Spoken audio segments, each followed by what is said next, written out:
Gente, bom dia. Vamos retomando o canal aí aos pouquinhos, mas a partir de agora, com certeza, acabaram as enchentes, talvez ainda voltem, mas vai dar para a gente manter a regularidade do canal. E hoje eu vou falar sobre o seu grupo de WhatsApp pode ser a causa da sua insônia, do seu pesadelo, em alguns casos até de suicídio.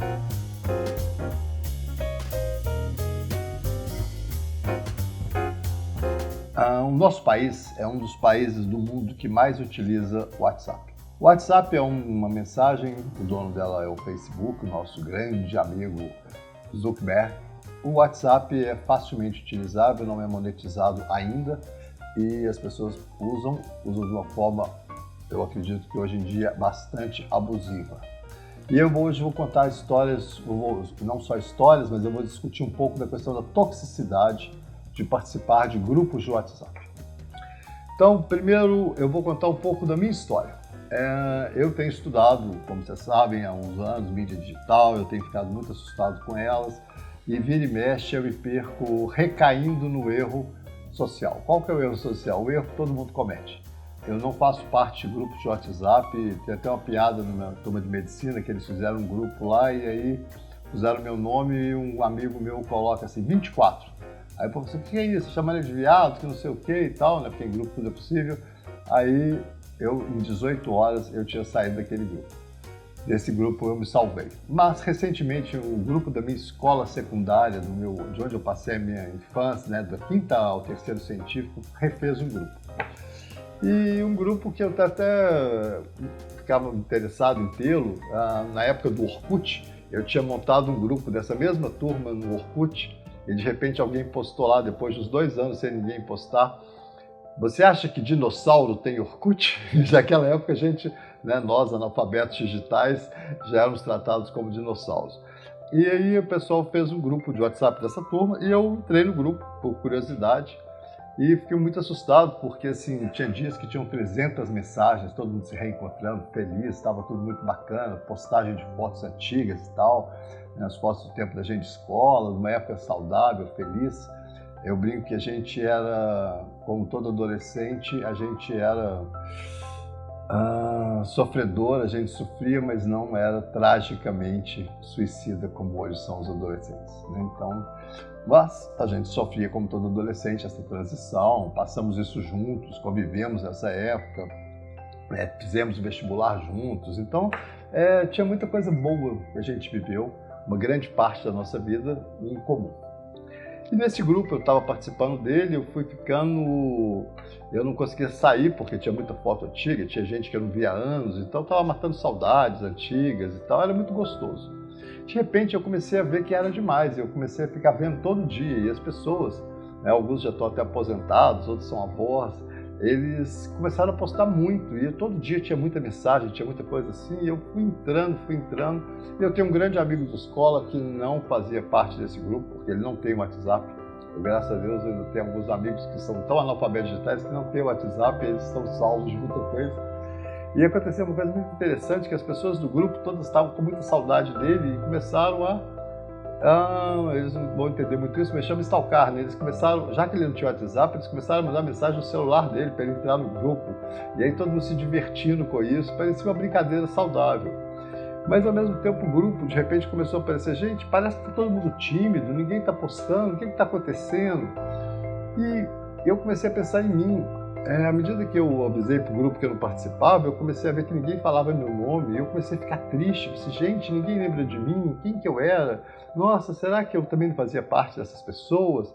Eu comecei a ter sentimentos que talvez nem naquela época eu tinha, né, assim.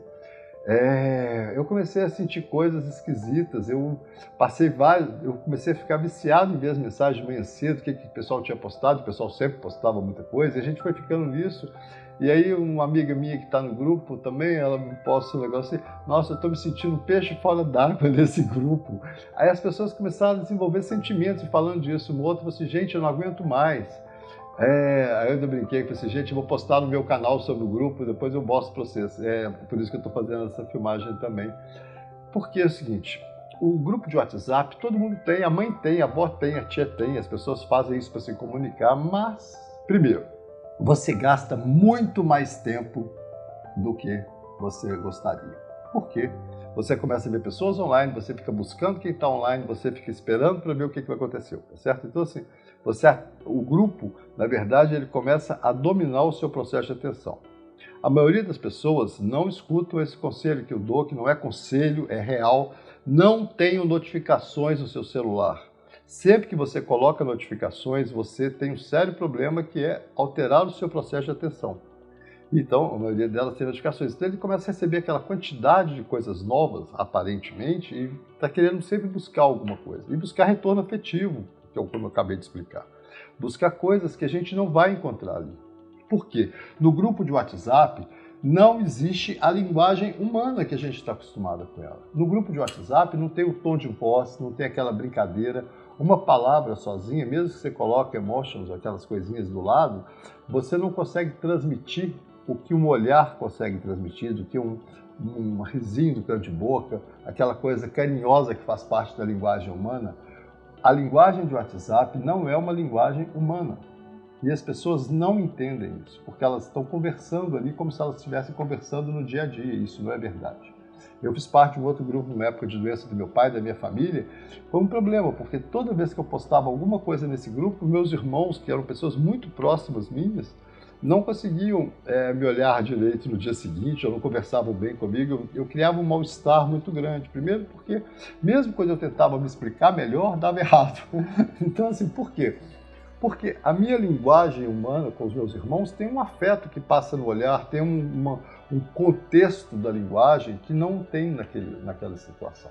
Então, mesmo quando a gente tenta suplantar isso com alguma relação escrita, você não consegue reproduzir o que uma linguagem humana tem. Aí você fala, mas então eu posso passar mensagem de voz, mas nem todo mundo vai escutar mensagem de voz. E uma mensagem de voz não tem um olhar, não tem aquela... é diferente. Então as pessoas não entendem isso. Então a primeira coisa é que você perde muito tempo, certo? Mais do que precisa. O WhatsApp tem uma coisa que me incomoda muito, por exemplo, eu tenho o WhatsApp numa questão profissional, né? Os pacientes conversam comigo, as famílias conversam comigo. Eu já perdi paciente porque no fim de semana ela me mandou alguma mensagem e disse que eu tinha visto a mensagem e não tinha respondido. Na verdade, eu nem lembrava que tinha visto, porque eu raramente uso esse tipo de comunicação nos finais de semana. E a paciente ficou indignada comigo porque eu não dei atenção para ela, já que eu tinha visto a mensagem seríssima que ela me mandou e não respondi. Mas, na verdade, eu não tinha visto a mensagem que ela tinha me mandado. As pessoas acreditam que todo mundo faz da mesma forma no WhatsApp. E não é assim, principalmente na nossa geração de analfabetos digitais. Hoje tem o Instagram também, que os meninos trabalham mais com ele do que... Então, o grupo de WhatsApp, ele tem um sério problema. Eu tenho evitado de entrar em questões políticas, mas tem uma coisa óbvia de grupo de WhatsApp, né? Assim, 2 presidentes recentemente no mundo foram eleitos pelo WhatsApp. Foi exatamente o nosso presidente Jair Bolsonaro e o presidente de Gâmbia. Essas 2 eleições foram marcadas por um marketing estrategicamente pensado dentro do WhatsApp. Porque dentro do WhatsApp as pessoas reproduzem as coisas sem pensar e sem ler sobre elas. Recente, alguns amigos médicos me mandaram uma coisa horrível, que era que tinha tido uma palestra no Congresso Brasileiro de Psiquiatria, que uma psiquiatra tinha mostrado que a pedofilia era boa e que o Brasil ia ter uma onda de pedofilia gigantesca a partir de então. Aí quando eu fui procurar saber, principalmente a psiquiatra era uma pessoa fantástica que eu conheço muito, seríssima e que nunca falou uma coisa dessa. Mas eles pegaram um slide e transformaram isso num grupo que se espalhou nacionalmente como uma mentira fake, que a maioria das pessoas não tinha um psiquiatra como eu que podia saber o que estava acontecendo. Então isso fica parecendo verdade e as pessoas vão replicando 6 palavras como se fosse verdade. Elas não têm tempo de raciocinar sobre o que elas estão postando, vai no clique. Nesse grupo, por exemplo, da minha turma lá, que é um grupo que foi muito legal, de repente alguém postou que o problema da cerveja em Belo Horizonte não era da cerveja, era do queijo mineiro. Eu, na hora que li aquilo, eu não pensei 2 vezes e mandei para algumas pessoas. Uma pessoa que eu tinha dado vários queijos para ela ligou para mim e falou assim, mas eu vou ter que jogar todos os queijos que estão na geladeira fora. Mas aí eu parei para pensar o que eu tinha feito, né? Eu fui estudar um pouquinho rapidamente e descobri que aquilo era uma fake news absurda, que logo depois foi desmentida. O tempo do WhatsApp é muito rápido e a gente sai replicando, certo? Então a gente tem que tomar muito cuidado com os grupos, porque são pessoas confiáveis, que a gente ama, que a gente gosta, mas que nem sempre estão no seu melhor momento ou estão conseguindo pensar de uma forma adequada nas suas postagens. A outra questão é com as crianças, né? Assim, os grupos, por exemplo, de famílias, as mães acham que conversam com os filhos, mas os filhos não conversam com as mães. Os grupos de escola, esse é um ponto que depois eu vou voltar nisso várias vezes. Os grupos que as escolas brasileiras têm criado para os seus alunos e os pais criam os grupos deles. Tem uma história de WhatsApp muito interessante que as pessoas não sabem muito. Muitas mães de escolas, não estou falando de escola pública, estou falando de escola privada especificamente, classe média, né? As mães têm o WhatsApp, sabe para quê? Para colar o para casa que elas têm que orientar os seus filhos. Os para casa são tão grandes, tão cabeludos, que elas fazem um grupo entre elas para poder uma ajudar a outra a responder as questões que os filhos também não conseguem responder. E esse grupo de mães, há 2 anos atrás, num estudo em São Paulo, mostrou que ele tinha muito mais problemas de discussão e de brigas e de conflitos. O nível de conflitos no grupo entre as mães, principalmente na época das eleições, foi muito maior do que entre os jovens. Mas entre os jovens tem um perigo gravíssimo, que é os jovens aprendem a conversar pelo WhatsApp e aquilo não é conversa. E 90% das questões de abuso começam muitas vezes no WhatsApp ou no Instagram. Mas o WhatsApp é responsável pela grande maioria dos problemas entre os alunos. Por quê? As pessoas conversam entre si dentro de um grupo como se estivessem entre si, mas estão dentro de um grupo, está todo mundo tendo acesso aqui. E uma conversa de 2 meninas, por exemplo, pode cair num contexto muito mais grave. E até que a pessoa perceba isso, tem que ter acontecido um fato, e às vezes um fato muito grave, que vai fazer aquela pessoa ser excluída do grupo dela, social, real, por muito tempo. Um tempo maior do que ela pode dar conta de sobreviver. Então, assim, o WhatsApp é um dos nossos maiores problemas no nosso país. Nós somos um dos países do mundo que mais utiliza o WhatsApp, os grupos de WhatsApp, e as pessoas não têm crítica real sobre o que está acontecendo lá dentro. Então, ele é causa de baixa autoestima, como eu já mostrei de várias coisas. As redes sociais causam baixa autoestima, alteram o sono, alteram o sistema de compulsão e alteram, né, a sua autoestima. Como que ela altera a sua autoestima? Você começa a ter sentimentos mediados por uma relação que não é humana, que tem uma empresa por trás dela, que tem uma empresa que criou mecanismos de compulsão. Por exemplo, você saber se alguém leu, se não leu, se marcou com 2 cliques, se marcou com 1 clique, né? Se ela não desprezou a sua mensagem, isso vai criando na cabeça das pessoas uma sensação de que elas não têm na vida real. Na vida real é diferente, você conversa. Só que o que está acontecendo hoje é que as pessoas que conversam só por WhatsApp, elas têm uma dificuldade muito grande de conversar olhando no olho, de conversar com as outras pessoas, porque elas criaram uma habilidade numa questão que não é humana. E essa é o nosso grande problema, porque você vai ficando prisioneiro de uma empresa que é dona de uma estratégia de comunicação humana. Imagina, nós desenvolvemos a comunicação humana ao longo de 40 mil anos, a gente foi transformando isso, a gente foi enriquecendo isso, e hoje em dia isso está na mão de uma empresa que pode fazer o que quiser com esse tipo de informação, inclusive selecionar o tipo de informação que você recebe e induzir você a receber um tipo de informação diferente do outro.